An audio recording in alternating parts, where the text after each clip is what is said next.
যে ৫টি আমল আপনার জীবন বদলে দিতে পারে। সহিহ হাদিসের আলোকে একবার নিজের কাছে একটা প্রশ্ন করুন, আপনি কি সত্যিই সুখী? হয়তো আপনার হাতে একটা মোবাইল আছে, ইন্টারনেট আছে, বন্ধু আছে, বিনোদন আছে, কিন্তু রাতে যখন সবাই ঘুমিয়ে যায় তখন কি আপনার মনটা সত্যিই শান্ত থাকে? অনেক সময় আমরা মানুষের সামনে হাসি, কিন্তু একা হলে বুকের ভিতর একটা অদৃশ্য কষ্ট অনুভব করি। আমরা টাকা চাই, সফলতা চাই, ভালোবাসা চাই, সম্মান চাই, কিন্তু আমাদের হৃদয় আসলে কি চায়? শান্তি। আর সেই শান্তি কোথায়? আল্লাহ তাআলা কুরআনে বলেছেন, জেনে রাখো, আল্লাহর স্মরণেই অন্তরসমূহ প্রশান্ত হয়। সূরা আর রাদ ১৩.২৮। আজকের ভিডিওতে আমরা এমন ৫টি আমল নিয়ে কথা বলবো যেগুলো আমাদের জীবনকে আল্লাহর দিকে ফিরিয়ে নিতে সাহায্য করতে পারে। হয়তো আপনি অনেক ভুল করেছেন, হয়তো নামাজে অবহেলা হয়েছে, হয়তো এমন কিছু কাজ করেছেন যার জন্য আজও নিজের কাছে অপরাধ বোধ হয়। কিন্তু মনে রাখবেন, আল্লাহর রহমতের দরজা এখনও খোলা। তাই ভিডিওটি শেষ পর্যন্ত শুনুন, কারণ শেষের কথাটি হয়তো আপনার হৃদয়কে সবচেয়ে বেশি দাগ কাটবে। ১ নম্বর আমল, আল্লাহর কাছে ফিরে আসা। প্রথম আমল হলো তওবা। আমরা মানুষ ভুল হবেই। কেউ এমন নয় যে জীবনে কোনো ভুল করেনি, কিন্তু একজন মুমিনের সৌন্দর্য হলো সে ভুল করার পর আল্লাহর দিকে ফিরে আসে। রাসূল পাক সাল্লাল্লাহু আলাইহি সাল্লাম বলেছেন, সব আদম সন্তানই ভুলকারী, আর উত্তম ভুলকারীরা হলো যারা তওবা করে। জামে তিরমিজি। একটু চিন্তা করুন, আপনি যদি কোনো মানুষের কাছে বারবার ভুল করেন, একসময় হয়তো সে আপনাকে এড়িয়ে চলবে, কিন্তু আল্লাহ, আপনি যতবার সত্যিকারভাবে তার কাছে ফিরে আসবেন, তার রহমত আপনার জন্য রয়েছে। আল্লাহ কুরআনে বলেছেন, নিশ্চয়ই আল্লাহ সমস্ত গুনাহ ক্ষমা করে দেন। সূরা আজ জুমার ৩৯.৫৩। তাই কখনো বলবেন না, আমি অনেক পাপ করেছি, আল্লাহ আমাকে আর ক্ষমা করবেন না। বরং বলুন, আমি যত দূরেই চলে যাই, আমার রবের দিকে ফিরে আসার পথ এখনও খোলা। আজই একা কোথাও বসুন, মোবাইলটা কিছুক্ষণের জন্য দূরে রাখুন, চোখ বন্ধ করুন, আর নিজের ভাষায় আল্লাহর কাছে বলুন, হে আল্লাহ, আমি ভুল করেছি, আমি দুর্বল, আপনি আমাকে ক্ষমা করুন, আমাকে আপনার পথে ফিরিয়ে নিন। হয়তো আপনার চোখে পানিও আসতে দিন, কারণ আল্লাহর সামনে কাঁদতে লজ্জা নেই। ২ নম্বর আমল, নামাজকে জীবনের কেন্দ্র বানানো। দ্বিতীয় আমল হলো নামাজ। আমরা অনেক সময় বলি সময় পাই না, কিন্তু সত্যি কি আমাদের সময় নেই? আমরা ঘন্টার পর ঘন্টা মোবাইল দেখি, ভিডিও দেখি, সোশ্যাল মিডিয়ায় স্ক্রল করি, কিন্তু ৫ ওয়াক্ত নামাজের জন্য কয়েক মিনিট বের করতে কষ্ট হয়। একটু ভেবে দেখুন, যিনি আপনাকে জীবন দিয়েছেন, চোখ দিয়েছেন, শ্বাস নেওয়ার ক্ষমতা দিয়েছেন, পরিবার দিয়েছেন, রিজিক দিয়েছেন, সেই আল্লাহ যখন আপনাকে ডাকছেন, তখন আমরা কি তার ডাকে সাড়া দেব না? রাসূল পাক সাল্লাল্লাহু আলাইহি সাল্লাম বলেছেন, কিয়ামতের দিন বান্দার আমলের মধ্যে সর্বপ্রথম যে আমলের হিসাব নেওয়া হবে তা হলো নামাজ। জামে তিরমিজি। তাই নামাজকে শুধু একটা কাজ হিসেবে দেখবেন না। নামাজ হলো আল্লাহর সঙ্গে আপনার সম্পর্কের অন্যতম প্রধান মাধ্যম। আপনার মন খারাপ, নামাজ পড়ুন। ভয় লাগছে, নামাজ পড়ুন। নামাজ পড়ুন। কোনো সমস্যায় পড়েছেন, আল্লাহর কাছে যান, কারণ মানুষ সব সময় আপনার কথা বুঝবে না, কিন্তু আল্লাহ আপনার মনের সেই কথাও জানেন যেটা আপনি কাউকে বলতে পারেন না। 3 নম্বর আমল, বেশি বেশি জিকির করা। তৃতীয় আমল হলো আল্লাহকে স্মরণ করা। আজকের পৃথিবীতে আমাদের হাতে সব কিছু আছে, কিন্তু মনটা অস্থির। একটার পর একটা নোটিফিকেশন, একটার পর একটা ভিডিও, একটার পর একটা খবর, আমাদের চোখ ব্যস্ত, কান ব্যস্ত, মস্তিষ্ক ব্যস্ত, কিন্তু হৃদয় ক্লান্ত। আল্লাহ বলেন, জেনে রাখো আল্লাহর স্মরণেই অন্তরসমূহ প্রশান্ত হয়। সূরা আর রাত 13.28। রাসূল পাক সাল্লাল্লাহু আলাইহি সাল্লাম বলেছেন, যে ব্যক্তি তার রবকে স্মরণ করে এবং যে ব্যক্তি তার রবকে স্মরণ করে না, তাদের উদাহরণ জীবিত ও মৃত্যুর মতো। সহিহ বুখারী। তাই ছোট ছোট সময়কে জিকিরে ভরে দিন। হাঁটছেন, জিকির করুন। বাসে বসে আছেন, জিকির করুন। কাজ করছেন, মনে মনে আল্লাহকে স্মরণ করুন।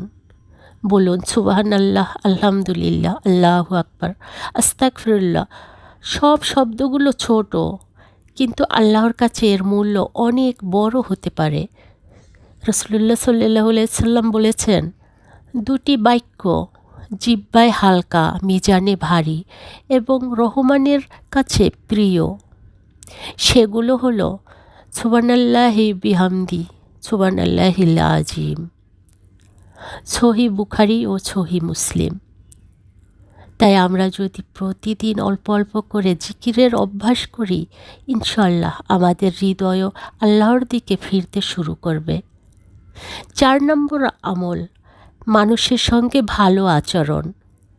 চতুর্থ আমলটি খুব গুরুত্বপূর্ণ। আমরা অনেক সময় ভাবি ইবাদত মানে শুধু নামাজ, রোজা, তাসবিহ, কিন্তু ইসলাম আমাদের মানুষের হক সম্পর্কেও শিক্ষা দেন। রাসূল পাক সাল্লাল্লাহু আলাইহি সাল্লাম বলেছেন, তোমাদের মধ্যে সর্বোত্তম সেই ব্যক্তি যার চরিত্র সর্বোত্তম। সহিহ বুখারী। তাই আপনি নামাজ পড়েন, রোজা রাখেন, এটা অবশ্যই গুরুত্বপূর্ণ, কিন্তু আপনার আচরণ কেমন? আপনি আপনার মায়ের সঙ্গে কেমন কথা বলেন? বাবার সঙ্গে কেমন আচরণ করেন? ভাই বোনের সঙ্গে, বন্ধুর সঙ্গে আপনার কারণে অন্য কেউ কষ্ট পাচ্ছে কি না? একটা সুন্দর কথাও কখনো কখনো বড় সদকা হতে পারে। কারো মন ভেঙে দেওয়ার আগে একটু থামুন, কারণ আপনার কাছে কথাটা হয়তো সামান্য, কিন্তু অন্য মানুষের হৃদয়ে সেটার প্রভাব অনেক বড় হতে পারে। আর কারো উপকার করার সুযোগ পেলে সেটা ছোট মনে করবেন না। রাসূল পাক সাল্লাল্লাহু আলাইহি সাল্লাম বলেছেন, যে ব্যক্তি কোনো মুমিনের দুনিয়ার একটি কষ্ট দূর করে দেয়, আল্লাহ কিয়ামতের দিনের তার একটি কষ্ট দূর করেন। সহিহ মুসলিম। তাই কাউকে সাহায্য করার সুযোগ এলে বলবেন না, এটা আমার কাজ না। হয়তো আল্লাহ আপনাকে সেই মানুষের জন্যই পাঠিয়েছেন। 5 নম্বর আমল, আল্লাহর উপরে ভরসা করা। এবার আসি পঞ্চম আমলে। এটা এমন একটা বিষয় যেটা আমাদের জীবনের দুশ্চিন্তা অনেকটা বদলে দিতে পারে। তাওয়াক্কুল, আল্লাহর উপরে ভরসা। আমরা ভবিষ্যৎ নিয়ে চিন্তা করি, পরীক্ষা নিয়ে চিন্তা করি, চাকরি নিয়ে চিন্তা করি, টাকা নিয়ে চিন্তা করি, পরিবার নিয়ে চিন্তা করি, মানুষ কি বলবে সেটা নিয়েও চিন্তা করি, কিন্তু আমরা ভুলে যাই আমাদের ভবিষ্যৎ আল্লাহর হাতে। রাসূল পাক সাল্লাল্লাহু আলাইহি সাল্লাম বলেছেন, তোমরা যদি আল্লাহর উপরে যথাযথভাবে ভরসা করতে, তাহলে তিনি তোমাদের রিজিক দিতেন যেমন তিনি পাখিদের রিজিক দেন। তারা সকালে ক্ষুধার্ত অবস্থায় বের হয় এবং সন্ধ্যায় পরিতৃপ্ত হয়ে ফিরে আসে। জামে তিরমিজি। খেয়াল করুন, পাখি বাসায় বসে থাকে না, সে বের হয়, চেষ্টা করে, তারপর আল্লাহর উপরে ভরসা করে।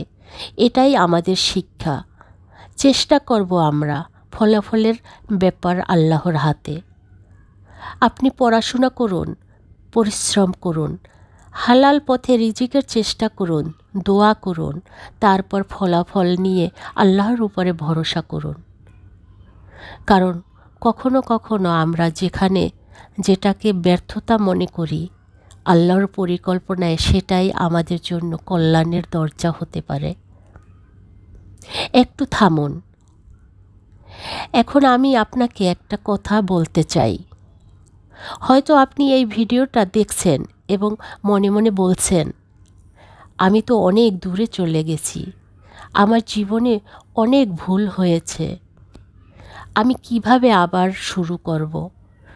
উত্তরটা খুব সহজ, আজ থেকেই। আগামীকাল থেকে নয়, পরের মাস থেকে নয়, একদিন সময় পেলে নয়, আজ থেকেই।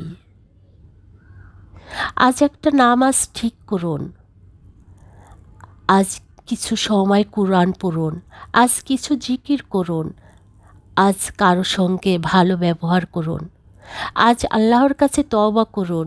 একদিনে পুরো জীবন বদলানোর দরকার নেই। প্রতিদিন একটু একটু করে আল্লাহর দিকে এগিয়ে যান। শেষ কথা বন্ধুরা, জীবন খুব ছোট। আজ আমরা আছি, কিন্তু আগামীকাল আমরা থাকব কি না তা কেউ জানি না।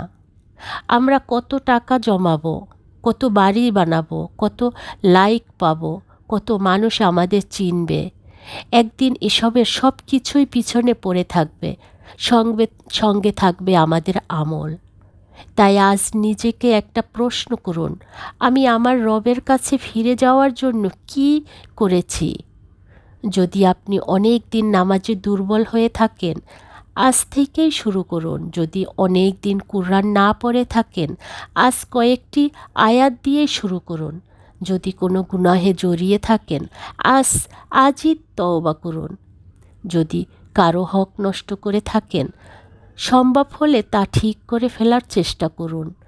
আর যদি মনে হয় আমার জন্য আর কোনো আশা নেই, তাহলে মনে রাখুন, আল্লাহর রহমত থেকে নিরাশ হবেন না।